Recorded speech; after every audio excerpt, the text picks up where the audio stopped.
Hello po mga kababayan, si Dante Maravillas. Ano niya, Mr. Maravillas, yung masasabi mo sa mga kumakalat sa social media? Pinapakalat na mga DDS influencers na may mas withdrawal doon sa mga congressmen sa impeachment complaint laban kay Sara Duterte.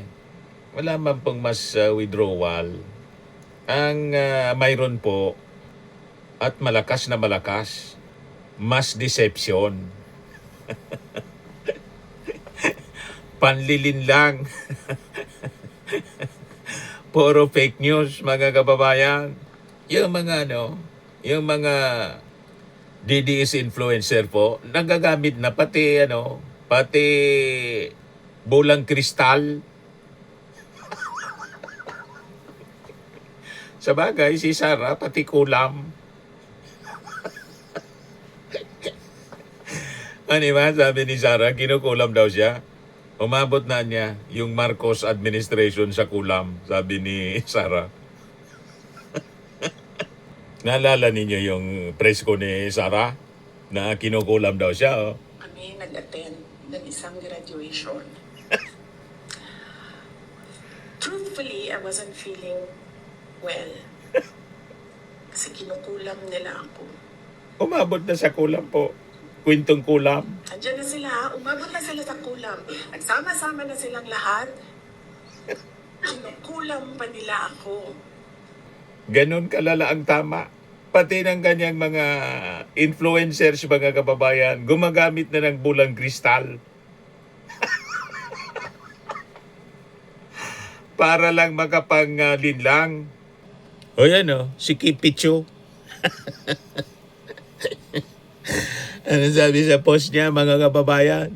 According to my bulang kristal, ito feeling ko, mga congressmen na may possibility, na may konsensya.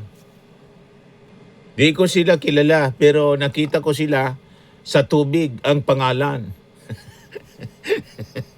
Nakita na sa tubig, yan o, mga mga congressmen, ako hindi ko din kilala. Kung sino-sino yan, mga kababayan. Ito Fortes, taga Sorsogon yata to. Ito yung medyo familiar sa akin. Yan mga pinapakalat nila.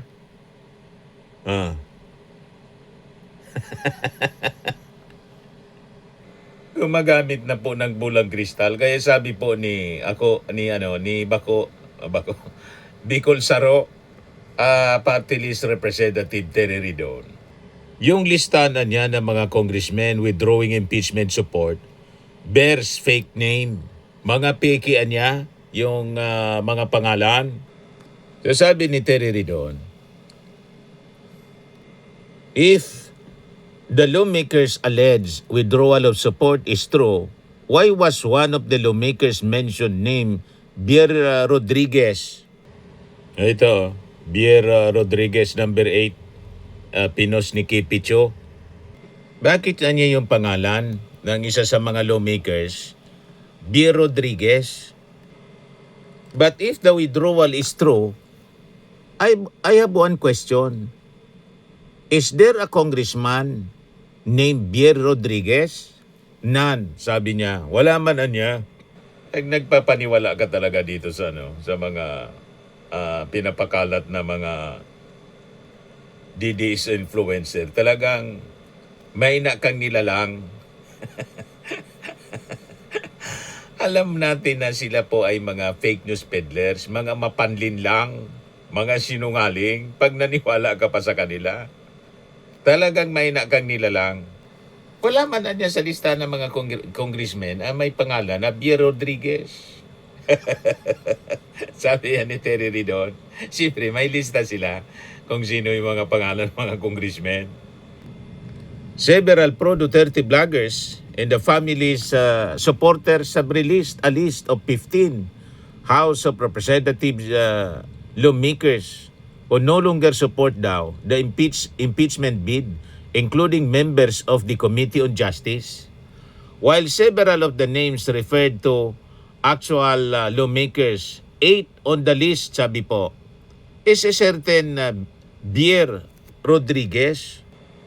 Currently, there are only 3 House members of the 28th Congress with the surname Rodriguez. Catanduanes Representative Eulogio Rodriguez, Abamin Party List Representative Maximo Rodriguez Jr. and Cagayan de Oro Representative Rufus Rodriguez. Wala man Bier Rodriguez po. May Rodriguez pero hindi Bier. Baka si Rufus kasi absent doon.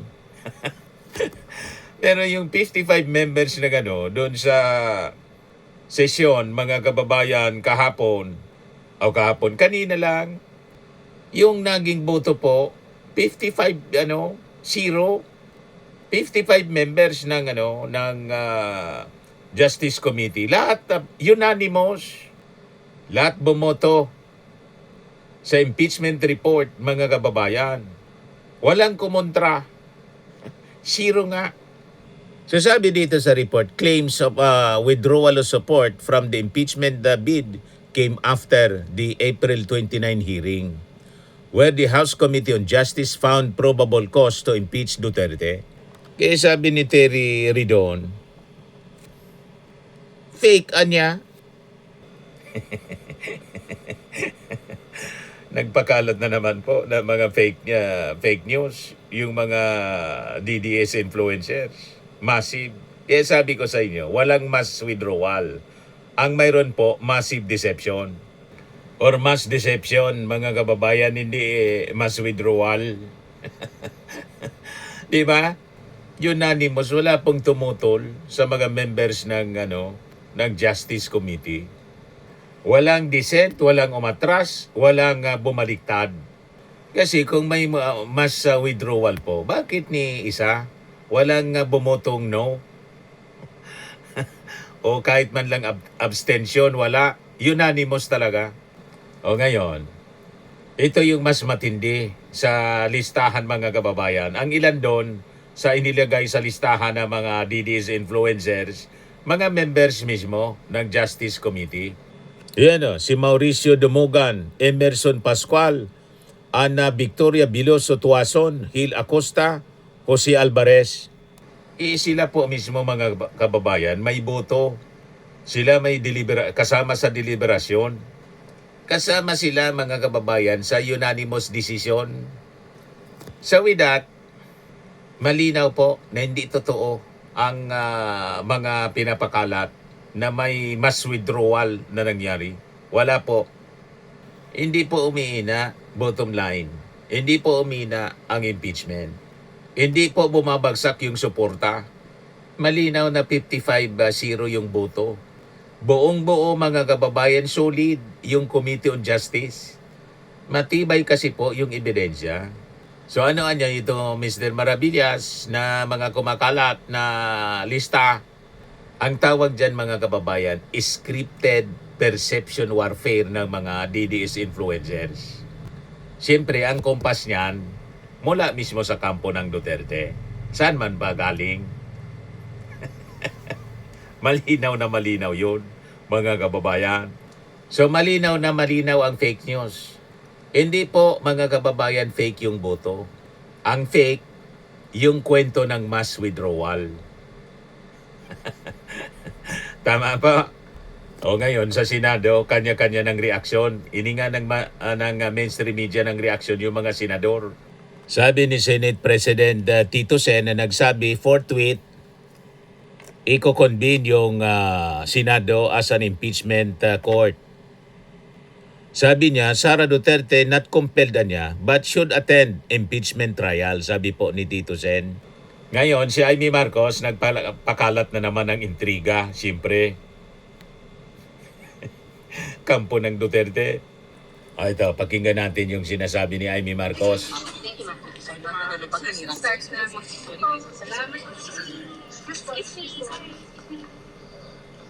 Diba, Lian? Diba sinabi ko, 3 little letters. Nung una, diba sinabi ko, 3 little letters kasi ang ginagawa nila. Nung una, FLR. for later release. Ibig sabihin, itetenga yung kanilang mga project. Ngayon, nasanay na sa hirap at hirap pa rin na talagang walang mga project, walang lumalabas. Ngayon, yung 3 little letters daw, OMB, kakasuhan daw kayo. Eh, ano ba ito, nananakot? Pagbihira naman. Pag hindi sila pumunto sa baba. Oo. May balitang ganyan, pati dito sa ikaw. May kakasuhan daw ng mga congressmen pag hindi, pumirma sa impeachment. Dati daw, iniipit yung pondo ng distrito for later FLR, for later release. Ngayon daw, kakasuhan yung hindi pipirma sa impeachment. Ganon katindi itong si Amy Marcos, magpakalat ng intriga at fake news. Ito naman si Robin Padilla. Ang sabi ni SP, maglalagay siya ng tagapagsalita. Kung gusto niya ng mabilisan, kanya na yun. Diba? Kung gusto niya talaga ng... Kasi nag-desisyon na yung Supreme Court dyan, di ba? Na sinasabi, tama naman yung ginawa ni SP Chief. So, siguro, desisyon kasi ni SP Chief yun. Ngayon nga po, ano man ang desisyon ni SP Soto, tama din siguro yun. Sir, hindi po kayo mag-o-oppose kung sakaling Wala akong, hindi yun ng napakaliit na bagay nun para i-oppose.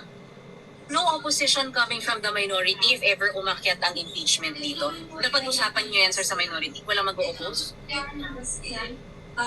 Di ba ang papel naman ng minority to oppose? Papel daw Hindi ng lang impeachment. minority, Lahat mag-oppose ng lang. bagay dito, ang trabaho namin ay i-oppose. So, you So, will... Trabaho daw huwag nila, kami mag-oppose. Kapag kami ay nag-oppose, huwag kaming sabihan na kami ay bias. Trabaho po ng minority yun. Yan po ang parliamentary procedure na dapat naming sundin. Yan po ang sinasabi ng demokrasya. So, you will oppose the convening of the impeachment court? Eh, natural lang yun. Natural niya yun. Eh, yun ang parliamentaryong sa'yo naman, tagal yun na dito. Basta minority yan ang papel. You're just doing your job. You're just Oo. doing your job. Yes. Sir, isa na lang. Sir, sabi niyo dati pag nagka-impeachment, gusto niyo ang SP pro-Sara. May ganun pa ba? Is it still what you feel right now? Eh, syempre, yun ang mga political naman. Hindi naman yun pagiging senador. Political yun. Eh, syempre, wala tayo. Wala kami. Diba? So, walang... Ang katotohanan ng SP ay si SP Soto. So, ano gagawin namin? Walang usapan ng food? Walang usapan ni Kuku siya? Hindi man ako sumasali sa kung bata-bata ko pa. Bago lang ako dito sa Senado. Okay. Sir, thank you so much. Thank you. Di Mr. Maravillas, kumbinsido ka sa sinabi ni Robin Padilla na pag nasa minority, opposition, ang trabaho mag-oppose. In part, tama po, mag-oppose kung mali ang ginagawa ng Senado. Pero ang ginagawa ng Senado, tama, na dapat i-convene. Pero ang plano nila, mga kababayan, i-oppose yung pag-convene. Di ba? Ang mandato ng Senado, pag tinansmit, mga kababayan, yung impeachment complaint sa kanila, ang trabaho ng Senado to convene for tweet bilang impeachment court. Pero pati yon gustong i-oppose kasi daw opposition sila. What? Ganon katindi, mga kababayan.